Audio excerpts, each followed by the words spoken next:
Ek groet jou weer eens in die kragtige, die liefde, die alomheersende, die Messias, die môrester, die helder ster wat skyn in die nag, naam van Jesus.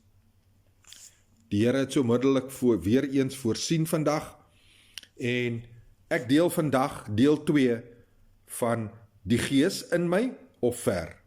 As u dan nog nie deel 1 gesien het nie, gaan gerus na Brood en Water 5 minute woord TikTok kanaal, as ook Pastoor Gary op YouTube kanaal, en dan natuurlik Brood en Water 5 minute woord Facebook kanaal, en u kan gerus deel 1 daar eers kyk. Ons het gister afgesluit met die volgende gedagte, en ons sien dit in Romeine 8 vers 11.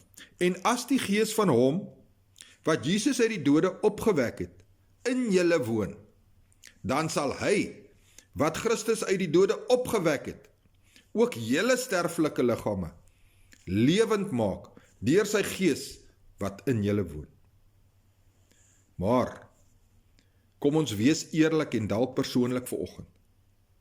Hoe gereeld en dalk konstant leef ons asof ons alleen is en alles self moet behartig, of ook daaroor moet besluit. Maar, as die Gees van God in ons is, sê Jesus, julle is nooit alleen nie, en daai storms en aanvalle hoef julle nie self te veg nie. Kom laai daai swaar juk van die wêreldsgebeure en die eie ekke, trots en ego by my, Jesus, af.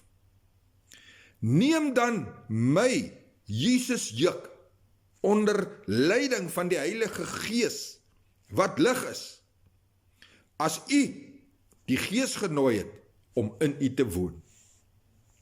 Dit is nie 'n lewe wat God behaag vir ons as sy volk, om alleen met vrees, onsekerheid, as ook storms in die toekoms te leef nie.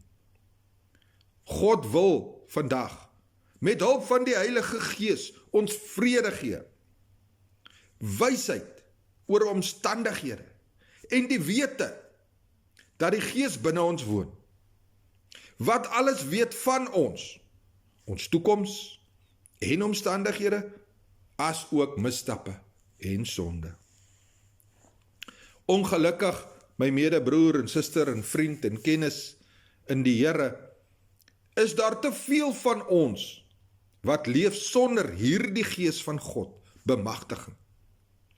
Want ons vlees wil heers en die dinge van die vlees volbring, liewers as die van die Heilige Gees.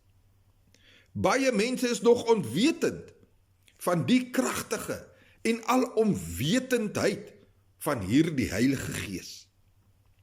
Om dit te kan leer, te kan ondersoek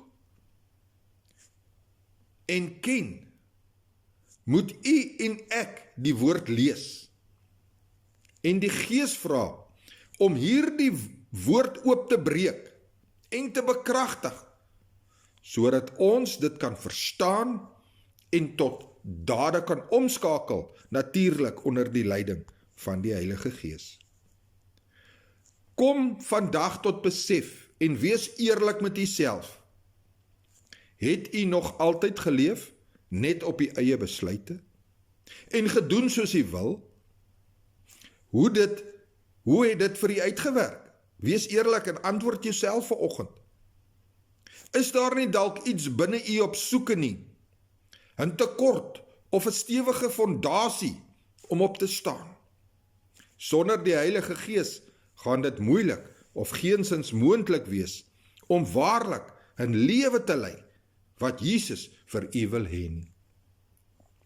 Jesus kom vandag en hy sê, soek en jy sal vind, roep en jy sal beantwoord word, klop en vir u sal oopgemaak word.